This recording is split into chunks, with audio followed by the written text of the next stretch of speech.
वैसे इस दुनिया में लड़की होना ही जीवन को काफ़ी कठिन बना देता है। और जब आप दिखने में अच्छे ना हो, पढ़ाई लिखाई में भी अच्छे ना हो, तब सोचिए कठिनाई का लेवल क्या होता होगा। संध्या बचपन से ही पढ़ाई लिखाई में कमज़ोर थी। रंग उसका सांवला था। नाक नक्शा भी बाकी लड़कियों की तुलना में इतना खास न था। ऊपर से भगवान ने दांतों की बनावट भी टेढ़ी मेढ़ी दी थी। जब संध्या छोटी थी तो बचपन में स्कूल के बच्चे चिढ़ाते, बड़ी हुई तो गली मोहल्ले के लोग उसे देखकर मुंह फेर लिया करते। कोई भी उसका दोस्त बनने के लिए तैयार न था। उसके रिश्तेदार भी कुछ खास उसे भाव दिया न करते। बस एक उसकी माँ ही थी जिसे उसकी सूरत शक्ल से कोई फर्क नहीं पड़ता। माँ संध्या और संध्या माँ से बेहद प्यार करते। दुनिया भर की आलोचनाओं को सहने की शक्ति थी माँ संध्या के लिए। जब कोई उसे डफर बोल देता या जब कोई उसे बदसूरत बोल देता, जब संध्या को शादी के लिए देखने आए लोग उसे बिना पसंद किए लौट जाते, यहाँ तक कि जब खुद के पापा ही उसे मनहूस बोल देते, तब माँ ही थी जो उसे समझाती कि लोगों को बोलने दो, उससे बोलने से क्या होता है, तू तो मेरी प्यारी बेटी है। भगवान के लिए इतने सारे अन्यायों के बावजूद संध्या जीना सीख गई थी। वह खुश रहना सीख गई थी। जो भी गिने चुने लोग उससे बातें करते, उन्हें चुटकुले सुनाकर हंसाया करती और खुद भी ठहाके लगाकर हंसा करती। इसके अलावा एक और बहुत बड़ी खूबी थी संध्या की। उसे खाना बनाने में बहुत मज़ा आता था। और न सिर्फ खाना बनाने में मज़ा आता था, उसका बनाया खाना खाकर लोगों को जो स्वाद आता था वह उनको तृप्त कर जाता था। और यह उसमें अपने आप तो नहीं आया था। दुनिया के ठुकराए जाने के बाद उसने अपना सारा समय खाने की रेसिपीज की किताबें, रेडियो शोज और टीवी चैनल्स को समर्पित कर दिए थे। संध्या की तारीफ तो कोई भी नहीं करता, लेकिन उसके हाथों के बने खाने की तारीफ वह हर व्यक्ति करता जो उसे चखता। इस एक गुण की वजह से संध्या अपने आजू बाजू की औरतों में फेमस हो गई थी, क्योंकि जिसे भी खाना पकाना सीखना होता या कुछ नया पकवान बनाना सीखना हो तो वह संध्या के पास आती और संध्या भी खुशी खुशी उन्हें सब सिखाती। उसके पास आने वाली औरतें अच्छा खाना बनाना सीख जाती, लेकिन लाख कोशिश करने के बाद भी संध्या के हाथों का वह जादू जो सबको तृप्त कर जाता, वह कोई न सीख पाता। संध्या की जिंदगी इन्हीं उतार चढ़ावों के साथ कट रही थी। एक बार फिर से माँ ने जी तोड़ कोशिश कर एक फैमिली को संध्या को देखने के लिए मना लिया था और अगले दिन लड़का संध्या को देखने आने वाला था। संध्या को इस बात की खबर होने पर वह दुखी हो गई और गुस्सा हो गई थी कि बिना उससे पूछे पता नहीं क्यों माँ बाप लड़कों को बुला लेते हैं और उसका मजाक बना देते थे। माँ ने संध्या को समझाया था कि ऐसा ही होता है, कोई भी बेटी अपने माँ बाप के यहाँ हमेशा नहीं रहती। अगले दिन संध्या सुबह सुबह ही उस लड़के वाले के आने के पहले सज सवर कर कहीं निकल गई थी। उस दिन लड़के वाले घर आकर माँ बाप को बहुत खरी खोटी सुनाकर गए थे। वैसे भी पापा को संध्या पर हमेशा ही गुस्सा रहता था, लेकिन उसकी इस हरकत ने और गुस्से को बढ़ा दिया। उस दिन पापा ने संध्या का सारा गुस्सा माँ पर उतार दिया था, यह कहकर कि एक मनहूस बेटी को जन्म देकर भी तुम्हारा मन नहीं भरा था, इसलिए उसको लाड प्यार देकर सर पर बिठा लिया है।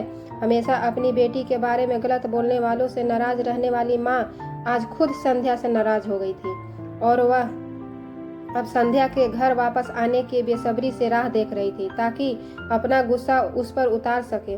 सूरज ढलने से पहले संध्या घर लौट आई थी। उसके चेहरे पर एक अजीब सी खुशी, हाथों में एक चेक था और सर्टिफिकेट भी। संध्या माँ से कुछ कहना चाहती थी, लेकिन इससे पहले कि संध्या अपने मुंह से एक भी शब्द कह पाती, माँ ने उसे खरी खोटी सुनाना शुरू कर दिया। गुस्से में माँ बोलते बोलते इतना कुछ बोल गई कि संध्या ने कभी सपने में भी नहीं सोचा था। माँ ने कहा, बाकी सभी लोग सही थे, तुम सच में मनहूस हो, तुम्हारी वजह से हर कोई परेशान है।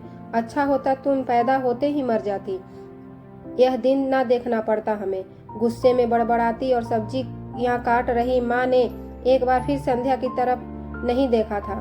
संध्या माँ की बातें किसी पत्थर की मूरत की तरह सुन रही थी। पत्थर की ऐसी मूरत जिसके शरीर में जान तो ना हो, लेकिन आंखों में आंसुओं की धारा बह रही हो। संध्या ने माँ से पूछा, माँ क्या सच में तुम भी यही चाहती हो कि मैं मर जाऊं? क्या इतनी बुरी हूं मैं? माँ अभी भी गुस्सा सर पर सवार था। बिना एक पल की भी सोचे संध्या ने सीधा अपने कमरे में जाकर कमरा अंदर से बंद कर लिया था। 1-2 मिनट बाद गुस्सा थोड़ा शांत होने पर माँ को अपनी गलती का एहसास हुआ तो संध्या के रूम की तरफ गई। उन्हें पता चला कि संध्या ने रूम अंदर से बंद कर लिया है। गुस्से में कुछ न कर ले इसलिए माँ ने तुरंत पापा को इस बात की खबर दी। दोनों ने काफी दरवाजा खोलने की कोशिश की, लेकिन जब नाकामयाब रहे तो दरवाजा तोड़ दिया गया। उसने स्कार्फ से फांसी का फंदा तैयार कर संध्या पंखे से लटक रही थी। ज्यादा वक्त नहीं हुआ था, वह सिर्फ बेहोश हुई थी। पापा ने तुरंत उसे पंखे से अलग किया और बेड पर लेटा दिया। पापा ने तुरंत डॉक्टर को फोन किया। तब माँ का ध्यान बेहोश पड़ी संध्या के हाथ में पड़ी एक चिट्ठी पर और पास ही में पड़े 5 लाख के चेक और 5 स्टार होटल में शेफ की नौकरी के लिए कन्फर्मेशन लेटर पड़ी थी जो संध्या अपने साथ लाई थी। माँ और पापा ने वह चिट्ठी खोलकर पढ़ी तो उसने अभी अभी लिखी थी।